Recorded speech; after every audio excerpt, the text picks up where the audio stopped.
Next, we're going to cover overhead exercises.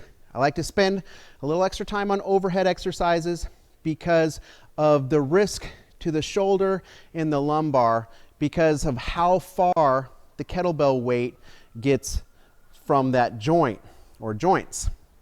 The further away the kettlebell gets from those joints, the more leverage, and with enough leverage, even a very lightweight kettlebell can become dangerous. So imagine, if you will, that my hand is my rotator cuff muscles, and this pole is my arm. And here's the weight that I'm lifting. Well, as long as this weight is directly over my shoulder where my rotator cuff muscles are, well, my rotator cuff muscles are strong enough to hold this pretty easily. But if the weight gets too far out of alignment, all of a sudden there's a lot of leverage on those small muscles, and it doesn't take much weight to cause them to fail. So the safest way to press a kettlebell is to start with it as close to over your center of mass as possible, which is why we always rack the kettlebell close to the center of mass.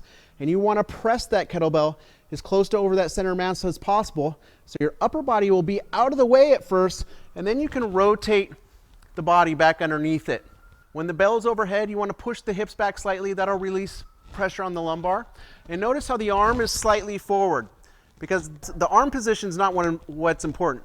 It's the center of mass of the kettlebell being directly over my shoulder, which is over my hips, which is between my heels and my toes, which is important.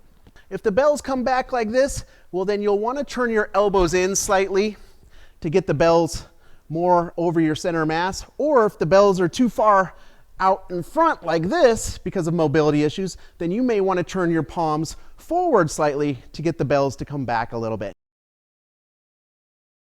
Here, it feels like I can hold the kettlebell for a long time and my rotator cuff muscles are not under a lot of strain. Where I see people get into trouble, and this could be with kettlebells, dumbbells, or just getting something out of the overhead compartment on the airplane, is when either the bell gets too far out in front of them or too far behind them. And that puts a lot of strain on those small rotator cuff muscles. Everybody's mobility is a little bit different. And I've found a wider stance is going to allow a little bit better range of motion if you have really tight hip flexors like most people do when they start kettlebells.